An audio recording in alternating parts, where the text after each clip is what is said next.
Alaikum salam. Alaikum salam.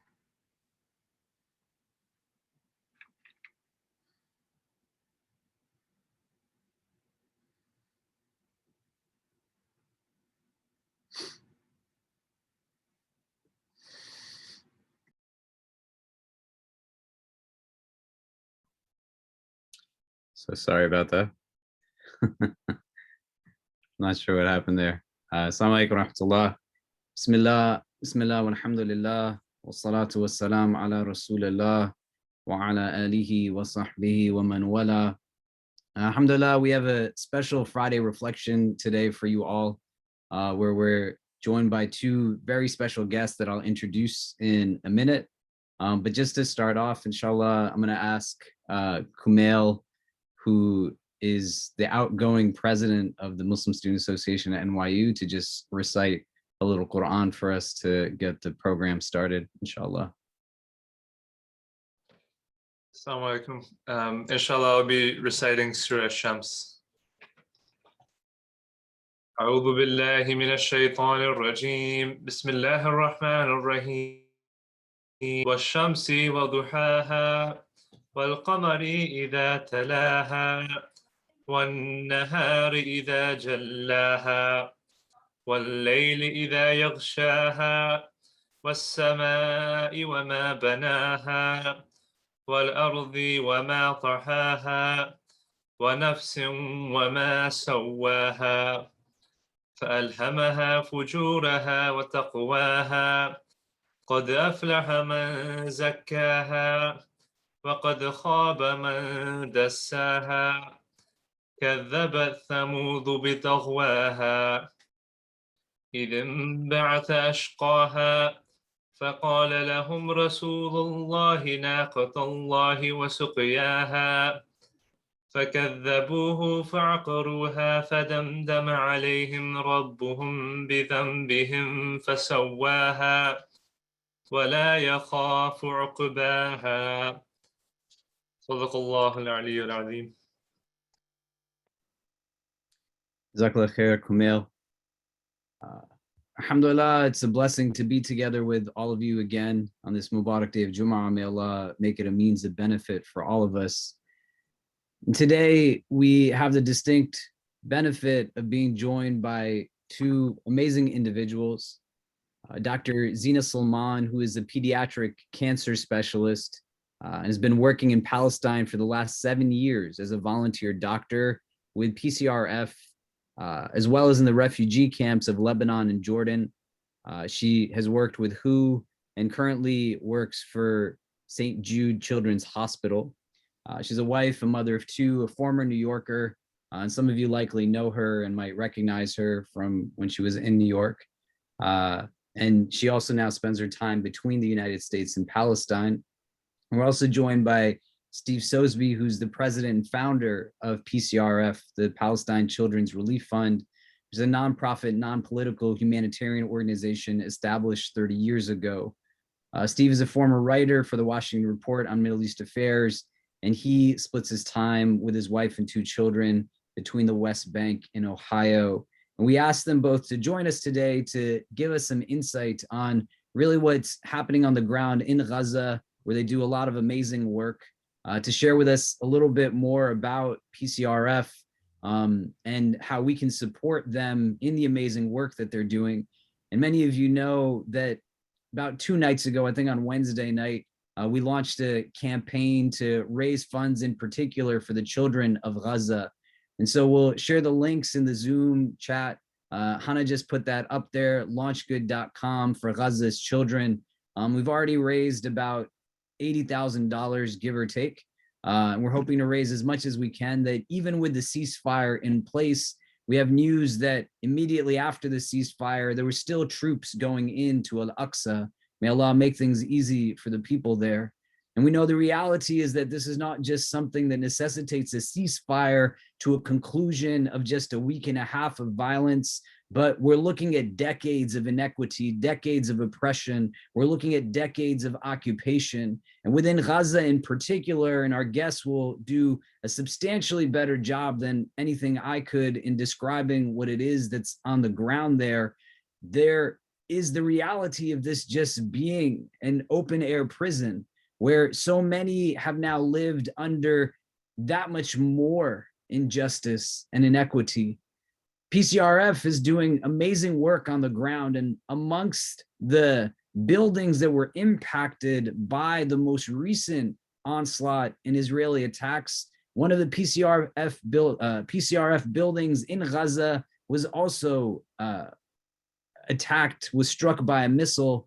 And so we want to do what we can, right? These are children who many were killed, subhanAllah, in the recent attack, but that many more who have survived are going to be in need of medical attention, care. They're going to need for us to engage in everything we can, civic engagement, pressuring our senators and Congress people. We're right now in both arenas. There is legislation on the ground to block a recent arms sale to Israel. We'll talk about that in a little bit towards the end of our reflection today.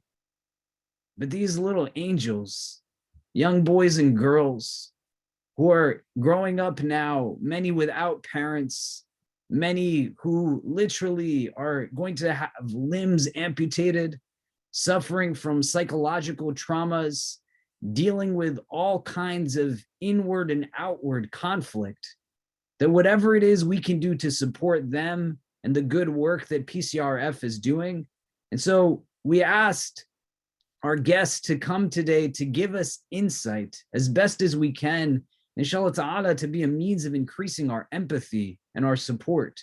So I want you to listen with open hearts and to really take what it is that we take from today, not with a feeling of guilt or remorse, because then your presence is going to be about satisfying your own self.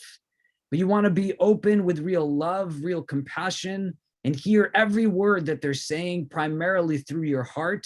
Let it synthesize within the rest of your being, and then determine where and how it is that you will be a continued source of support for our brothers and sisters in Palestine. And so with that, Zeena and Steve, I'll pass it on to you, however you would like to proceed. Thank you both so much for being with us here today. Thank you, Imam Khalid, for having us today. It's really our honor. Yeah, we're honored and privileged to be here, and thank you, Imam Khalid, for your opportunity for promoting our organization and the work that we're doing on the ground in Gaza. I'll speak first, and then Dr. Salman, of course, has a very unique and interesting perspective as a physician working on the ground in Gaza to add. But just to give you a little introduction, my name's Steve Sosby, as you mentioned, and I started the Palestine Children's Relief Fund 30 years ago with the same intention that we have today, which is to help any child who needs medical care get the care that they need. And unfortunately, when you're talking about injured children on the ground in Gaza, which we are every single day, we're overwhelmed with the human tragedy of these kids losing limbs, losing their lives, losing their homes, losing their family members. Every single day. It's been going on for decades and for generations. And unfortunately, the world's conscious, at least on a government level, on a high level, doesn't respond to the true tragedy that the people there are enduring every single day. As somebody who goes to Gaza on a regular basis, and with the intention that I started this organization 30 years ago to where we are today, I can tell you firsthand that the spirit of the children of Gaza remains unbroken. The people of Gaza remains unbroken, despite the fact that all of them, and we're talking Gaza's 2 million people, about half of them are children, living in a very small, segregated meaning that it's cut off, it's under siege, and the people there are unable to travel. They are denied any opportunity to connect to the outside world. Despite that, their spirit remains stronger than ever. When I go to Gaza and I get to, and I go out into the refugee camps and the towns, and I hate to use the word slums because, you know, it gives you a connotation of something negative. I mean, we're very poor areas where people don't have access to even the most basic necessities of life. The spirit of the people there is overwhelmingly positive. They're kind, they're generous, they're hospitable. Alhamdulillah, our brothers and sisters there, they know that their cause is a just one in their heart. And despite the suffering that they have to endure today and every day as Palestinians living in Gaza, they know that this sacrifice will not go unrewarded, either here or later. And I think that that always gives me personally so much energy and so much dedication to not look, as you said, Imam Khalid, at our own personal kind of gratification or what we're going to get out of it, but how we can serve and help the people there because they deserve it and they need it. And it's our duty as human beings to do that. In 2014, we had a very similar attack on Gaza as we have today. It was in Ramadan, and it was for 55 days. And I'm sure all of you remember that thousands of children were injured, hundreds of children were killed by the bombing of homes, the bombing of schools, the bombing of refugee camps, very congested areas. And I remember one boy, his name's Tahir, and actually our organization, we sent him to Portland, Oregon for a new leg. He was in his home with his family, and there's no place to hide in Gaza. There's no protection, not your home, not a hospital, not a UN shelter. He was in his home at night. The family knew that bombs were here, obviously hearing bombs going off for weeks on at a time, and a bomb hit his home. He was only 9 years old at the time. He lost his 2 brothers, 2 sisters, and his mother were all killed. The only survivor of his family was his father, a great man, very kind man, who I'm still go and see whenever I go to Gaza. And I'm telling you this story. He lost his leg, Tahir did, and lost part of his hand. And I went and met him in our office in Gaza, our now destroyed office in Gaza, and sat with him and his father. And I asked him, you lost your leg. We can help you walk again. We can get you a new leg. We can send you to America. There's lots of people there who will take care of you. They're Palestinian, they're Arab, they're Muslims, just don't worry about that. But what do you want out of this? And he looked me at the eye. He was just, by that time, he was 10 years old, a 10-year-old child, imagine. And he said, I just want to play soccer. I just want to be able to go to school. I just want to be able to play with my friends again. A boy who'd lost his mother and lost 4 of his brothers and sisters. And we sent him to Portland. We have a great community out there, as we do all over the country. People like yourself who care, who want to help, who want to give, and feel that responsibility of living in this free country with all the privileges that come with it. They want to do more for those kids there. And we sent him to the community in Portland, and they took care of him. We got him a new leg for free through the Shriners Hospital there, sent him back home again. And when I went and visited him, shortly after he returned, he was walking again. He had his friends around him. He was even kicking a soccer ball as hard as it was because he had lost his leg above the knee. Well, I'm telling you this story because this was back in 2014, the bombing of Gaza during Ramadan. And, we've seen the continuation of bombings of Gaza. It hasn't stopped. It's just gotten much more intense in the last couple of weeks. And we've seen also in Gaza, of course, the Great Return March, where our brothers and sisters were at the borders telling the world they want their freedom. They're refugees. They want to return to their land. Well, I got a phone call from this boy's father, Tahir's father, the boy who his home was bombed and his mom and brothers and sisters were killed in 2014. And he sent me a call and he said, it's just like before, but worse. It's worse in the sense that the bombs are more intense. We're more afraid. And it just keeps happening. The world doesn't care. The world's doing nothing for him. And you know what? I reassured him. I said, don't let the governments give you the inaction, the silence, the hypocrisy of the world governments allowing this to happen. Don't let that give you the indication that we don't stand with you, that the world isn't standing with you. And I can tell you there's a significant change today than there was in 2014. And I know, I feel it. And I'm sure, Imam Khalid, you probably can recognize it as well. There's a significant shift in the way the world is seeing our brothers and sisters in Gaza today than they did 7 years ago. There's more solidarity, there's more sympathy, there's more compassion, there's more awareness, there's more knowledge of the facts that when you drop bombs on the people of Gaza, this is a war crime, this is a violation of human rights, and it's an injustice. And people are starting to stand up and say, we won't take it anymore. Jews, Muslims, Christians, Buddhists, Americans, Israelis, everyone all over the world is there's been a significant change.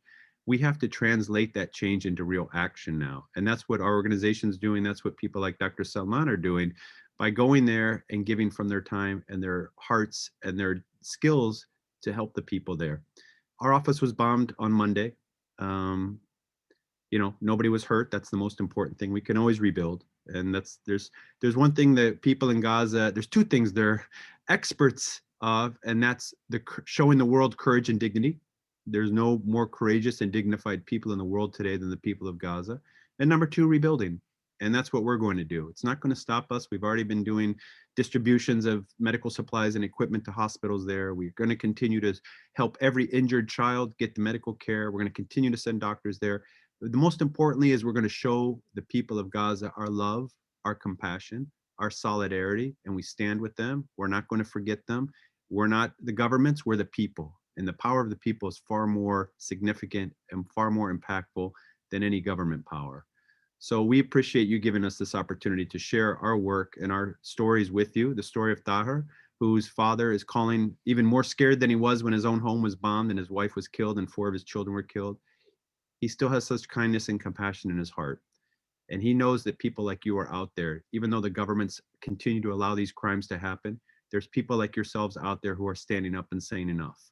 And that gives him and his family, his new family, a hope for a better future, that Tahir will be able to realize his dream of becoming a doctor himself. But we need your help to keep going forward and to be positive and to give love and compassion to the people there. Our organization's doing that. You guys are doing that. The whole world is starting to do that. And that's a significant change, a very positive change. And I'm optimistic soon Palestine will be free. So I'm going to turn it over to my wife, Dr. Zeena Salman, to talk a little bit about her work as well. Hi, everyone. Assalamu alaikum. Jummah Mubarak. Thank you again, Imam Khalid, for having Steve and me speak today about the situation on the ground in Gaza. Steve's been there for 30 years, going to Palestine and working in Gaza.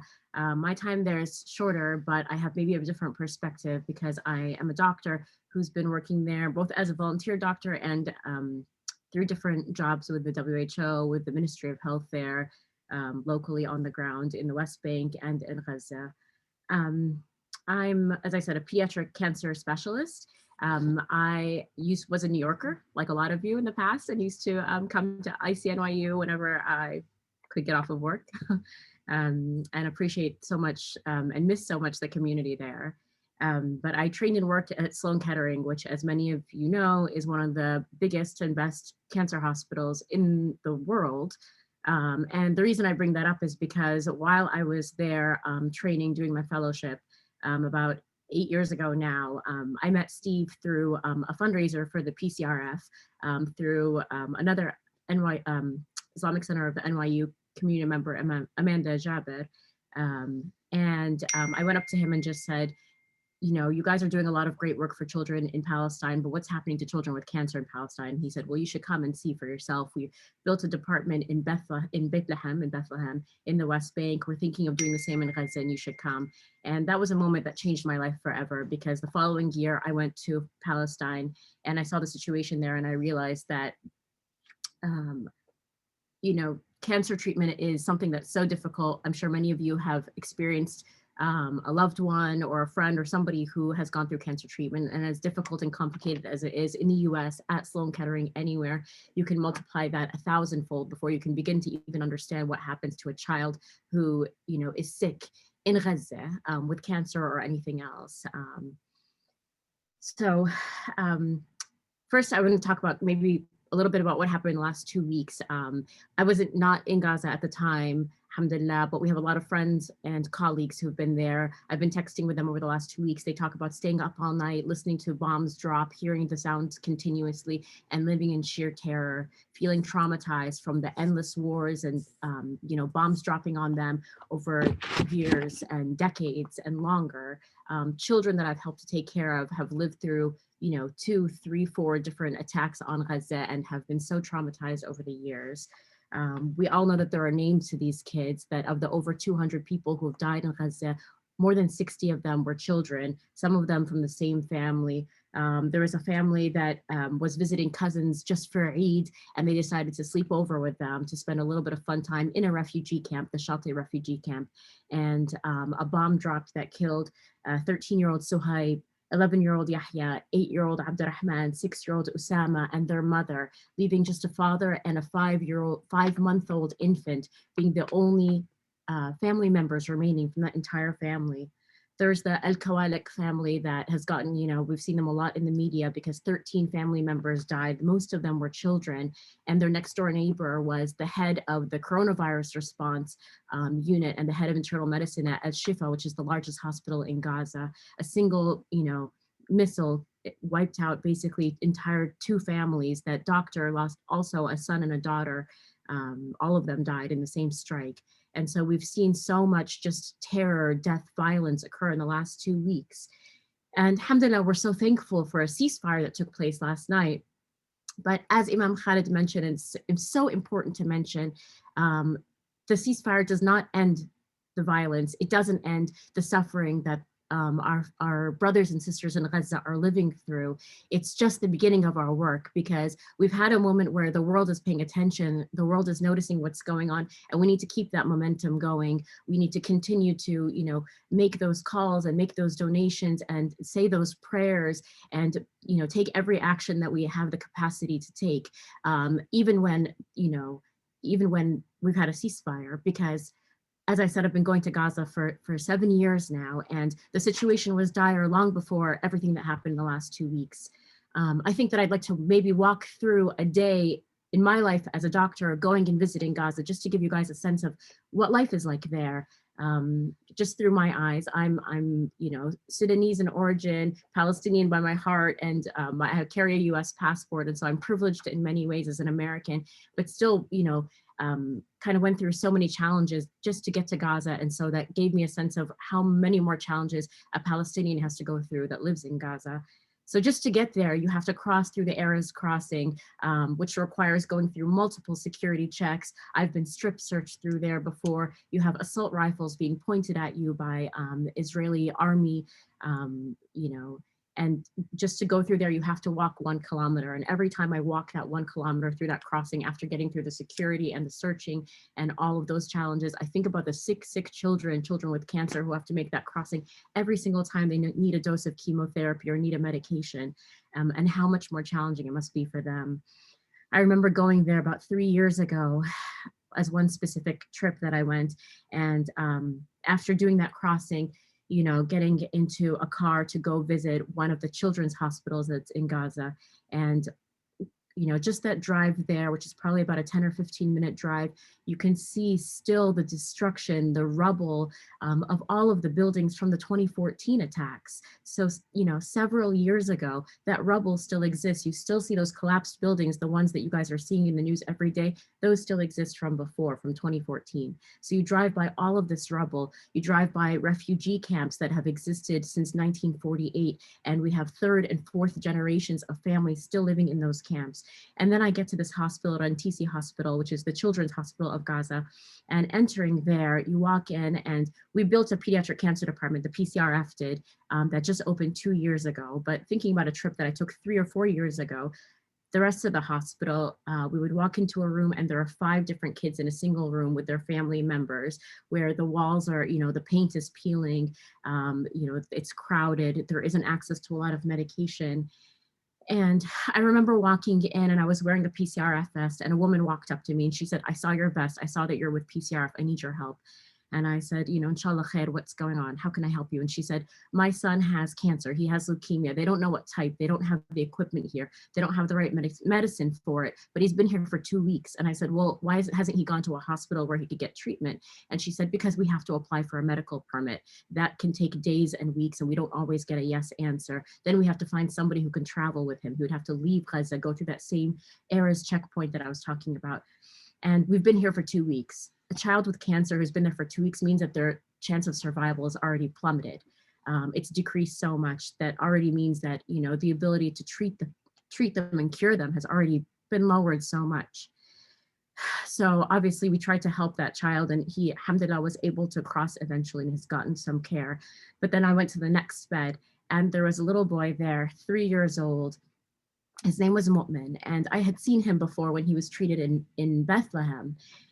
3-year-old Mu'min had been in Bethlehem for 1 month before, and he was there getting treatment for ALL, which is the most common type of cancer. In the US, ALL is easy to treat in the sense that we can cure 90% of those kids.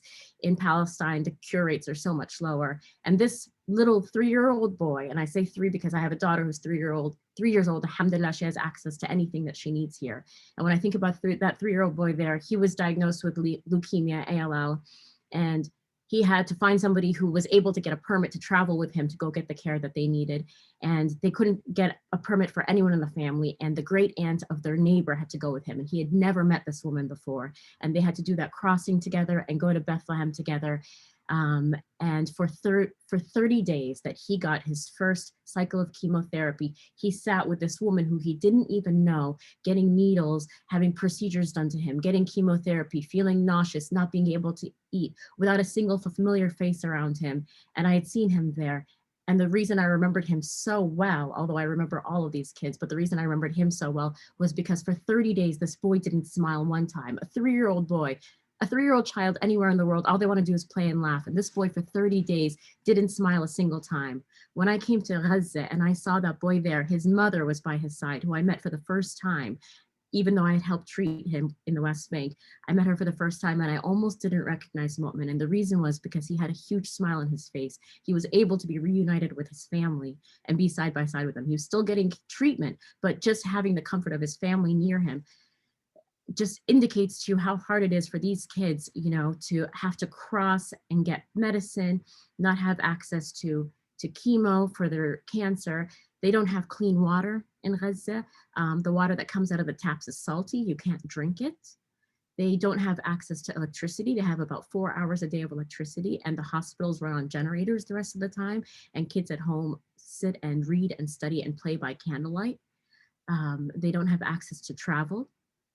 I remember that I walked into another room and there were a bunch of mothers there and they asked me what I was doing. And I told them, I said, we're here trying to help build a cancer department. And we have donors and supporters from all around the world who are helping to fund this and support this project. And these women looked at me and they had tears in their eyes as I described the project we were doing, the department we wanted to build. And I said, these thousands of people not only wanted to donate their money, but they also wanted to give you messages of support and love and solidarity. And these mothers said to me, please tell them we say thank you. Tell them that we thought that we were forgotten. We didn't know that they remembered us. And I will never forget that message from them. And the reason that that just struck me so deeply is because more than anything, the people of Gaza want to know that we around the world remember them and that we think of them and that we stand with them and that we support them. That's the most meaningful thing that we can do. All of our messages of solidarity coming together like today, alhamdulillah, for the Jummah reflection, and being able to just stand with the people of Gaza is the most meaningful thing to the people of Gaza. So thank you all for listening to our stories. We hope that we were able to give you a picture of what's happening right now in Gaza. We hope that we can all come together in solidarity for our brothers and sisters. And Jazakumullah khair. Barakallah fiki. Thank you so much for sharing with us. An important question that someone posed, if you all have maybe 2 more minutes to stick around with us, was just around mental health support for people in Gaza. And I don't know if that's something you could touch on in specific. Yeah, definitely. Well, of course, just basically every child in Gaza is being impacted by some form of psychological trauma. You know, it's interesting. There was something called from World War I think is when it was first diagnosed by the mental health community, which is called the shell shocked. And soldiers would come back from combat in World War I and World War II with the 1,000-yard stare, it was called. And then during Vietnam, it was diagnosed as post-traumatic stress disorder, and soldiers would come back, they would be angry, they would turn to drugs and alcohol, there were lots of divorces, and these were grown men. These were people who'd gone through the process of developing into mature adults, for the most part. I mean, I don't know if an 18-year-old qualifies as that, but you know what I mean. Well, here in Gaza, we see the level of post-traumatic stress, the same disease, mental, psychological disease that affected adult soldiers coming back from war are now we're seeing those same symptoms among 6-year-old kids, 8-year-old kids by the hundreds of thousands, because the entire Gaza Strip is being bombed. The entire Gaza Strip is under assault and under attack. And over and over and over again, these kids are growing up with constant exposure to violence from Israel, from the bombings, from the drones, from artillery, from tanks, from the sea. And what that results in, what we see is a huge, huge impact, mental health impact on the entire Gaza Strip. So children there, you see symptoms among kids who should not express, like, for example, we see bedwetting among teenagers. You see a high level of aggression. You see the inability to concentrate in school. You see kids who are have nightmares and can't sleep at night by the hundreds of thousands. And these are not physical wounds that you can see. These are not children that you can cure easily by sending a doctor there. They require years and years of intense mental health therapy, counseling, and support. Our organization, after the war, the attacks on Gaza in 2014, we started a mental health program in Gaza to provide as much therapy, counseling, and support that we can for these kids. Unfortunately, what we're dealing with is a continuation of the source of the distress. The source of the mental health post-traumatic stress disorder is the continuing exposure to violence being imposed upon them by the Israeli army. So it's very hard to cure this problem, to provide effective interventional treatment for these kids when the continuation of bombing happens on a regular basis. So what we did is we targeted our mental health program for kids who are injured. So as I mentioned before, the Great Return March, and we had dozens of kids who've had their legs shot off by snipers across the border. We provide them mental health therapy. We provide mental health therapy for their families and for kids who are in our cancer department. We're probably going to expand that program again on a larger scale. But there's a shortage of qualified mental health professionals in Gaza who can do effective intervention for these kids, number one. Number two, it's very hard to send a foreign mental health specialist there because you have to speak the language if you want to have effective counseling. And it's long-term treatment. We're talking years and years. If a child is exposed to his family being killed or his neighbors being killed or his community being bombed on a regular basis, how do you intervene and provide effective mental health therapy for that child? It's very, very complicated. And this is the real tragedy and the real, I would say, injustice and crime that's being committed against the Palestinians, because those kids have to grow up with mental scars, with psychological scars. You want Gaza to be a stable civil society when you're imposing these crimes against these children that have to grow up with this kind of mental health distress, with this anxiety, depression, and fear in their spirits and in their souls. We're going to do our best to help treat these kids, but until there's an end to the violence that's being imposed upon them, it's almost impossible to have an effective intervention.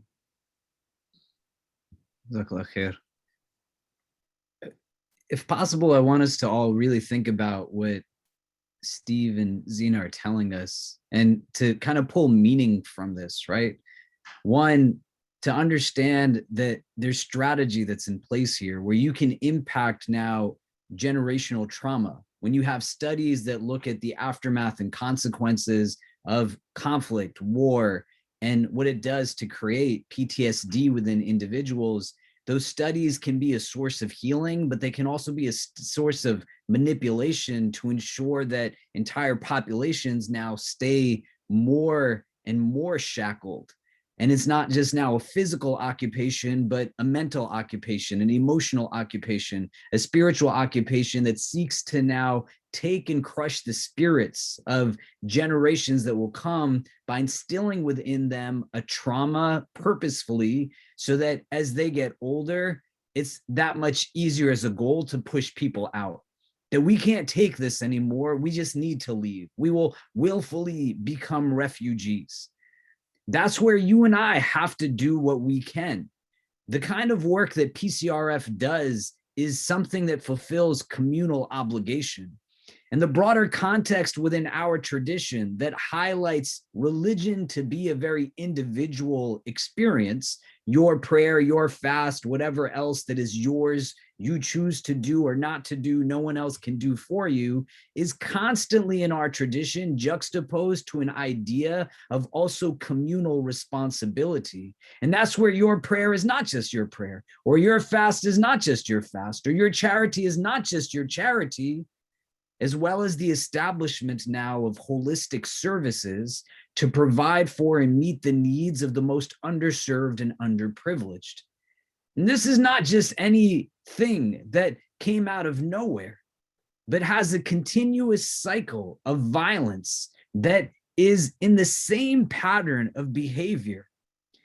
And for us as a claim within the Quranic narrative of being a balanced ummah, people of the middle way, the notion is not just that we remain in a state of individualized balance, but we become a balancing force where imbalance now resonates deeply.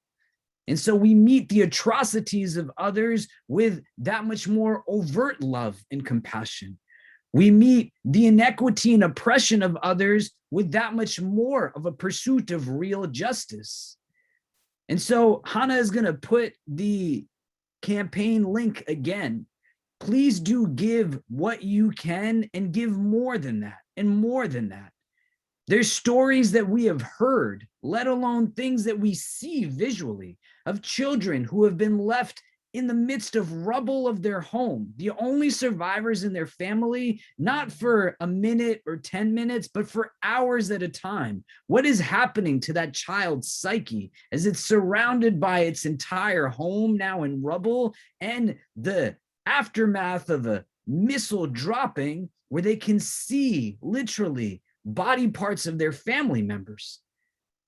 To think and recognize what the state of that child will be, and how we cannot do anything other than meet this with real love. When people ask, I want to do something more than money, you got to understand that the way that this materialistic world functions is that we cannot provide services to those in need without funds.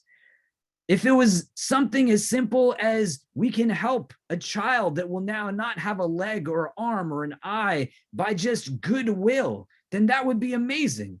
But the sincerity of our intention has to be coupled with what is not what we seek to settle our own anxieties, but recognize how we become a means of real healing by now giving what we can, which is the most crucial thing, and that is funds and money to rebuild. And that's our spiritual tradition. We are not a people who get down and then we stay down. But if these are people who do not in any way recognize what it means to be human in their mistreatment of our Palestinian brothers and sisters, then as many times as they seek to deconstruct and demolish, then we will continue to rebuild and rebuild and rebuild.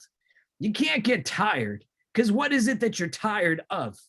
Seeing stories, reading stories? What if you lived this life?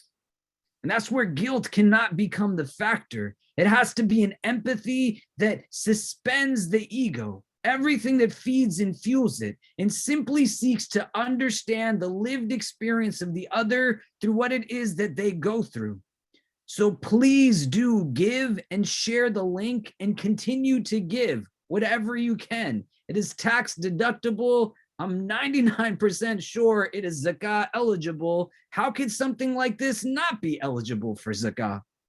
And if you've given already, then give some more and continue to pursue what you can. The other thing that I'd like for you to take from this, before we make dua together, people of our community are the ones that are going and doing this work. Zeena is from New York. She used to come to the IC.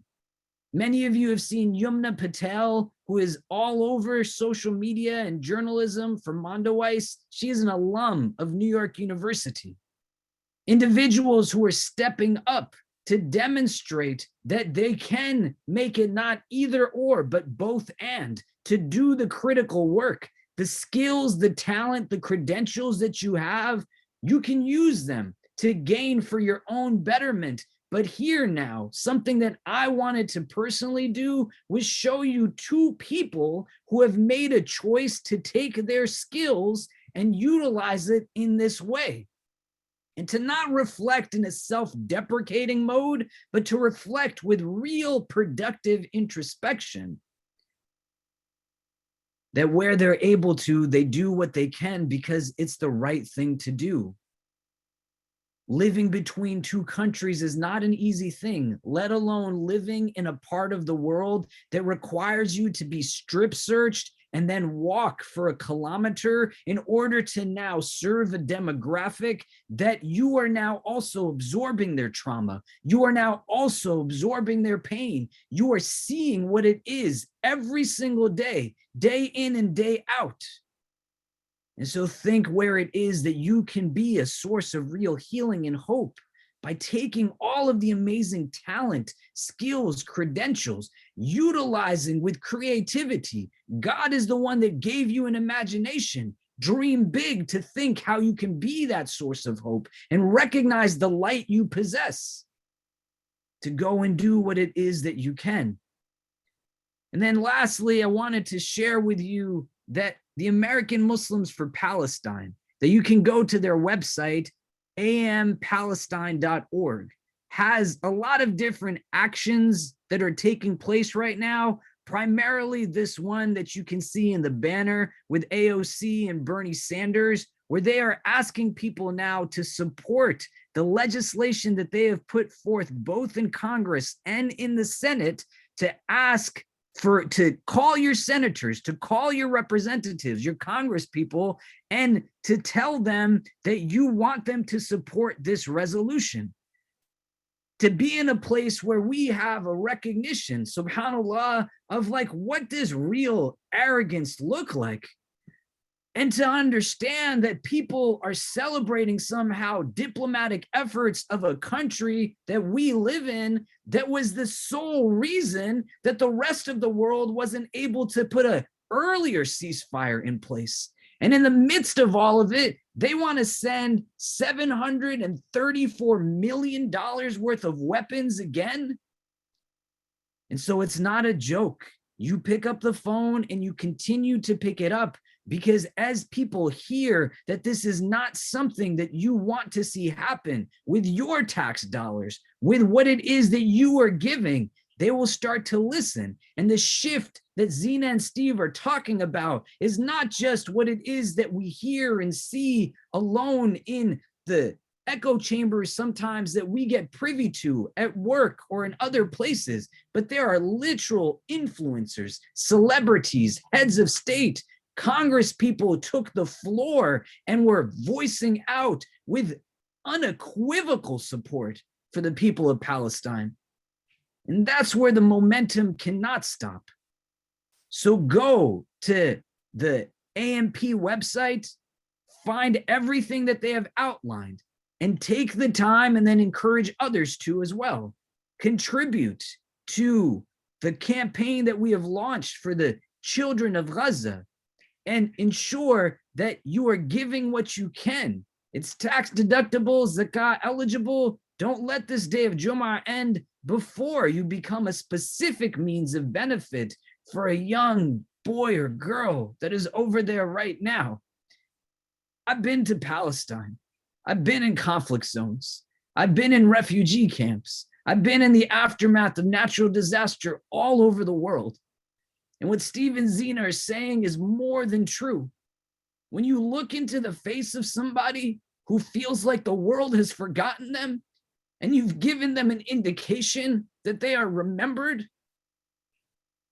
it is something that is not taken lightly. And so all the distractions push them away. And understand, within our tradition, what it is more telling of than anything else is, who is it that I want to be at the end of the day? And where is it that I see myself fitting in to all of what it is that is taking place in this world right now? And so with that, I would again just thank our guests for being here, and thank you so much for the work that you do. I can imagine that it is not something that is easy. But I know, speaking on behalf of this community, that you both and everyone who works with you are in our prayers always. And we pray that God increases you in strength, sincerity, increases you in all that is good, so that you can be a continued source of benefit for our brothers and sisters in Palestine, as well as an example for the rest of us of what we should be aspiring towards being. And where we can be helpful in what it is that you do, please don't hesitate in reaching out. It would be our honor to assist in whatever way. Inshallah ta'ala, for the rest of us, if you can join me in being a support for the work that they do, with your prayers, with your contributions, spread awareness, spread the links, and continue to do what you can. Because we want to aspire towards being a generation that sees in our lifetime a free Palestine. And it's not going to get done other than us doing what nobody else is going to do for us. And if we're not the ones who are doing it, who else is going to really get it done? And so if you all can join me in making a short dua just as we close for today, and to center yourself back to the space. I know it's a lot of heavy things going on, but you are exactly where you're supposed to be. And with our collective prayer, turning to our God and asking of him to give even better than what it is that we are invoking him by. Allahumma ameen, Allahumma laka alhamdu kama yanbaghi li wajhika wa azim sultanik, laka alhamdu hamdan tahiran tayyiban mubarakan fihi la yawmiddin.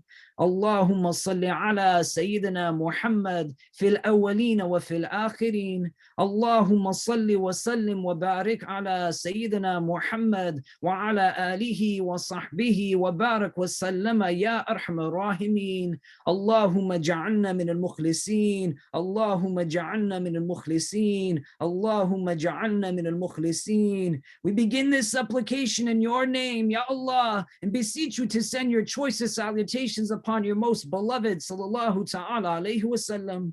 We ask that you shower your infinite mercy upon this gathering, granting each and every one who is present herein and our loved ones only the best in this world and the best in the next. We ask, Ya Allah, that if all of us are meant to be together only at this time, at this place, whether we are young or old, male or female, regardless of our race, our ethnicity, our social class, our country of origin, our cultural heritage, whether we are Muslim or come from a different walk of life, Ya Rabbi, if our individual hearts are meant to be in the presence of all other hearts that are gathered here only at this time, at this place, then gather us all together again in the best of places in the world beyond this one. We come together on this blessed day of Jummah, Ya Rabbi, to pay homage to our brothers and sisters, to stand in solidarity with them who are dealing with inequity, oppression, injustice throughout Palestine. Shower upon them and us your infinite mercy, and grant all of us only the best in this world and the best in the next. Guide the footsteps of our brothers and sisters afflicted by this inequity, and deepen us in our trust, love, and care for them and each other, so that we might come together to help them at this time.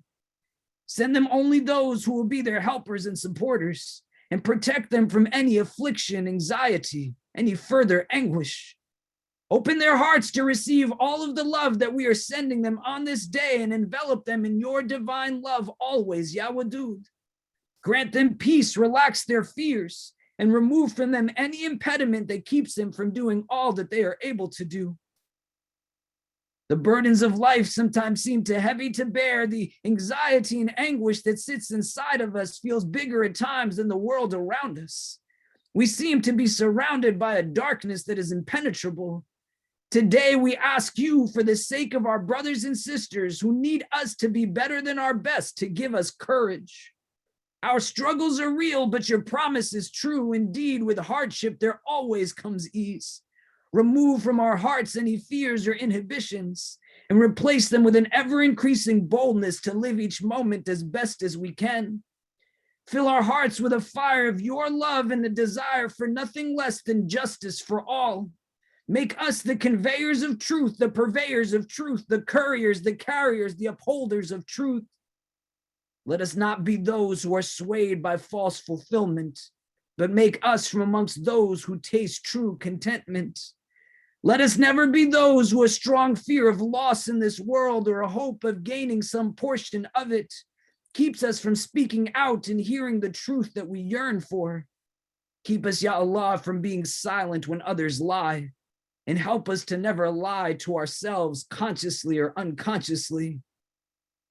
Help us to see this world always through hearts that are drawn towards goodness, to silence fear and abolish anxiety, to overpower indifference and break away from greed, to eliminate arrogance and defeat racism, to be bold enough to ask of you to make us those who only do that which is good.